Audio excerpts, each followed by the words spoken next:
Hello student, welcome to our channel Swami Om chemistry classes. तर आज आपण बघणार आहे अल्डोल कंडेन्सेशन रिॲक्शन. काय बघणार आहोत? Aldol condensation reaction. मग हे अल्डोल कंडेन्सेशन रिॲक्शन आहे अल्डेहाइड आणि कीटोनमध्ये. तर सेल्फ अल्डोल कंडेन्सेशन असेल. Let us start with this new topic aldol condensation.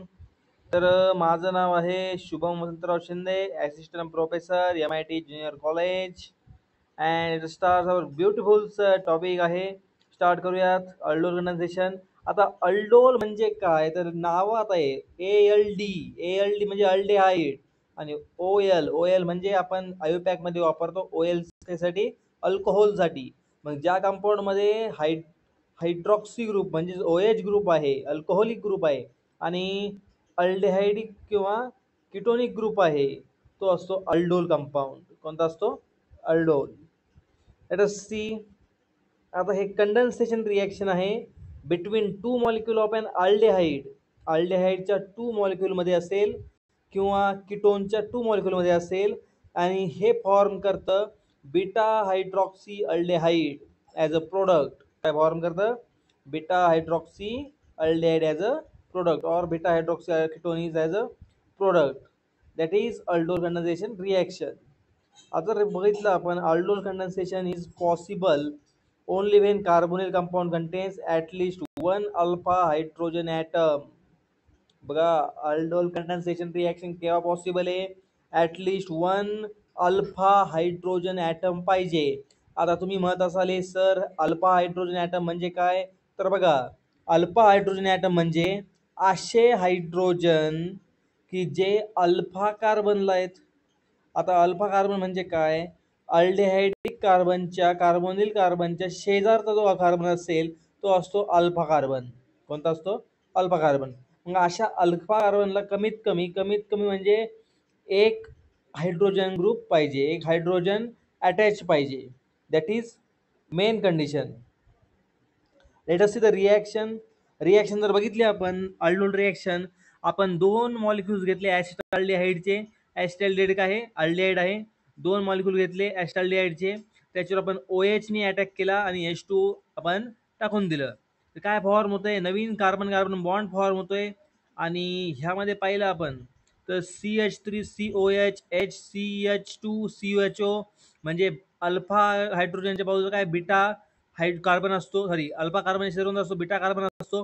Beta कार्बनवरती काय OH ग्रुप आहे, आणि अल्फा कार्बनवरती दोन OH ग्रुप आहेत. ओके, म्हणजे न्यू CC बॉन्ड फॉर्म झाला, new carbon carbon bond form झाला. म्हणजेच काय, 3 hydroxy butanol is form in this reaction of acetaldehyde. Okay, then next beta hydroxy carbonyl compound. Thus, the following aldehyde ketones having no alpha hydrogen atoms do not undergo aldol condensation. जर एखाद्या aldehyde मध्ये किंवा ketone मध्ये alpha hydrogen नसतील, that is never undergo aldol condensation reaction. Some conditions regarding the aldol reaction. आता हे reversible equilibrium आहे. OH हे बेस म्हणून अटॅक म्हणजे यूज होतं aldol रिएक्शन मध्ये. aldol reaction can be carried out with either aldehyde और कीटोन. अल्डेहाइड और कीटोन सोबत कॅरी होतं. आता अल्डेहाइड इक्विलिब्रियम मध्ये सुद्धा प्रोडक्ट फॉर्म करतो, आणि कीटोन इक्विलिब्रियम मध्ये स्टार्टिंग मटेरियलला फेवर करतो. आता मेकॅनिझम बघूयात, व्हेरी इम्पॉर्टंट पार्ट. आता मेकॅनिझम कसं आहे? मेकॅनिझम म्हणजे कसं असेल तर ते बघा, स्टेप 1 काय आहे? ॲसिड बेस रिॲक्शन आहे, हायड्रॉक्साईड फंक्शन आहे. ह्याच्यात काय होईल? समजा आपण ॲसिड बेस रिॲक्शन बघितली, त्या रिॲक्शनमध्ये न्यूक्लिओफाईल तयार होईल. हे या ठिकाणी महत्त्वाचं आहे. न्यूक्लिओफाईल कोणतं तयार होईल? मग इनोलेट आयॉन फॉर्म होईल. ओके, मग इनोलेट आयॉन जो आहे तो अटॅकिंग ग्रुप असणार आहे. मग जर आपण पाहिलं step second, the nucleophilic enolate attack the aldehyde at the electrophilic carbonyl carbon. मग कार्बोनिल कार्बनवरती हा अटॅक करणार, आणि नंतर न्यूक्लिओफिलिक ॲडिशन टाईपची रिॲक्शन होणार, म्हणजे इंटरमिजिएट अल्कॉक्साइड फॉर्म होत आहे. आणि then next step is an acid base reaction The alkoxide deprotonates a water molecule creating hydroxide and beta hydroxyaldehyde or aldol product. मग ज्यावेळेस ऍसिड बेस रिएक्शन होईल परत जे प्रोटोनेशन होईल डिप्रोटोनेशन होईल वॉटर मॉलिक्यूलचं आणि त्या डिप्रोटोनेशन वॉटर मॉलिक्यूलमुळं एक हायड्रोजन कुठे मिळेल एका बीटा हायड्रॉक्सी ग्रुपला बीटा हायड्रॉक्सी जन्म देईल आणि दॅट इज अल्डोल प्रोडक्ट. आता जी स्टेप जर बघायची बघा स्टेप पहिली स्टेप आपण काय घेतला CH3CHO घेतला हा OH घेतला. आता हा OH आला कुठून OH आला NaOH मधून KOH मधून या वेगवेगळ्या बेसेस मधून OH ने अटॅक केला आणि घेतला एक H घेतला इनोलेट आयॉन फॉर्म केला. इनोलेट आयॉन म्हणजे काय CH2 वर -4 आणि शेजारी CHO प्लस H2O फॉर्म झालं. आता इनोलेट आयॉन जे ते anion form when alpha hydrogen in the molecule of aldehyde or ketone is removed as hydrogen ion. मग हायड्रोजन आयॉन निघून जाईल त्यावेळेस इनोलेट आयॉन फॉर्म होईल. काय फॉर्म होईल इनोलेट आयॉन. स्टेप सेकंड आता हाच इनोलेट आयॉन दुसऱ्या अल्डेहाइडच्या कार्बनवरती अटॅक करणार आणि बॉन्ड शिफ्ट होणार ऑक्सिजनवरती. मग ऑक्सिजनवरती बॉन्ड शिफ्ट झाला तर काय होईल ह्या ठिकाणी एक निगेटिव्ह चार्ज येईल कशावरती ऑक्सिजनवरती आणि that is alkoxide ion is form. This is a alkoxide ion is a conjugate base of alcohol. अल्कोहोलचं कॉन्जुगेट बेस आहे ते फॉर्म होईल. देन स्टेप 3 आता स्टेप 3 आहे यात काय होईल वॉटर येईल वॉटर परत काय करेल डिप्रोटोनेशन करेल वॉटरचं डिप्रोटोनेशन वॉटर झालं का इकडे ह्या अल्कॉक्साइड आयॉनचं प्रोटोनेशन होईल आणि तो H घेऊन OH फॉर्म होईल that is aldol product is form.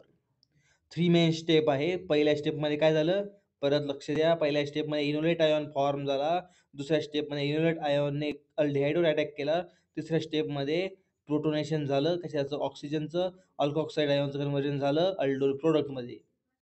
This is alkoxide ion proton water. हिचं जनरल आता जनरल फीचर्स बघायचे काय आहे तर बघा आता aldol condensation is facilitated by -I group on carbon compound retarded by +I group as described CH3CHO CH3CO CH3 condensation. आता inductive इफेक्टचा म्हणजे रोल आहे बघा आता जसं आपण बघतोय अल्फा हायड्रोजन बघतोय अल्फा हायड्रोजनच्या पलीकडे काय असेल एखादा ग्रुप असेल तर तो ग्रुप काय करतो इलेक्ट्रॉन डोनेट केले म्हणजे काय होईल त्या ठिकाणी कार्बोनिल कार्बनचं रिटार्डेशन होईल तिथं डेल्टा प्लस चार्ज कमी होईल. मग त्यासाठी हे इम्पॉर्टंट आहे मायनस ग्रुप जे आहेत म्हणजे जे इलेक्ट्रॉन विड्रॉइंग इंडक्टिव्ह इफेक्ट आहे इलेक्ट्रॉन विड्रॉइंग इंडक्टिव्ह इफेक्ट तो फॅसिलेट करतो कार्बोनिल कंपाऊंडला आणि तिथे अल्डोल कंडेन्सेशन रिॲक्शन होते. आता मी सांगितलं इलेक्ट्रॉन विड्रॉयल इंडक्टिव्ह इफेक्ट म्हणजे काय कार्बोनिल कार्बनपासून दूर लोटणारे ग्रुप जे आहेत इलेक्ट्रॉन्सला ते मदतगार ठरतील. The condensation is readily reversible and the product position of the equilibrium is not always favorable to the product. हे प्रोडक्टला फेवरेबल नसेल that is CH3CO CH3 NaOH टाका त्यामध्ये तर काय फॉर्म झालं CH3 twice COH CH2CO CH3 हे form झाले आपण बघितले मगाशी. आता लिमिटेशन्स काय आहे आता लिमिटेशन असे आहेत की अल्डोल प्रोडक्ट जे आहेत are not always isolated from the reaction mixture. हे नेहमी आपण आयसोलेट करू शकत नाही हे direct hemiacetal cyclic form करू शकतात हे त्याचं लिमिटेशन आहे. आता यांचं एक्सटेन्शन जर बघितलं आपण aldol condensation can occur between आता दोन आयडेंटिकल और दोन डिफरंट अल्डिहाइड असतील त्यामध्ये होईल दोन आयडेंटिकल और डिफरंट किटोन असतील त्यामध्ये होईल अँड अल्डिहाइड अँड किटोन या दोघांमध्ये होईल. The R group may be hydrogen, alkyl or aryl. When the R group in the molecule are different than those in the other, the reaction is called cross-aldol reaction. आता cross aldol reaction जर बघितली तर next लेक्चरमध्ये आपण ते बघणार आहेत. Cross अल्डोलने 4 product form होतात. समजा 2 आपण वेगवेगळे अल्डिहाइड घेतले तर त्यातील एक जो सेल्फ करेल सेल्फचा एक प्रोडक्ट दुसऱ्या सेल्फचा एक प्रोडक्ट तिसऱ्याचा एक हायड्रॉक्सी ग्रुप आणि चौथ्याचा एक हायड्रॉक्सी ग्रुप अशा प्रकारे 4 प्रोडक्ट फॉर्म होतात. आता त्याकडे लक्ष द्यायची जास्त गरज नाही आपण फक्त घेणार आहे aldol condensation cross aldol condensation आपण नेक्स्ट लेक्चर मध्ये बघणार आहे. Then this is a reaction about carbonyl compound. आता ही रिॲक्शन झालेली आहे आपली तर स्टार्टिंगला येऊ परत या पेजवरती तर लाईक करा शेअर करा सबस्क्राईब करा आपला YouTube channel Swami Om chemistry classes. Okay, धन्यवाद.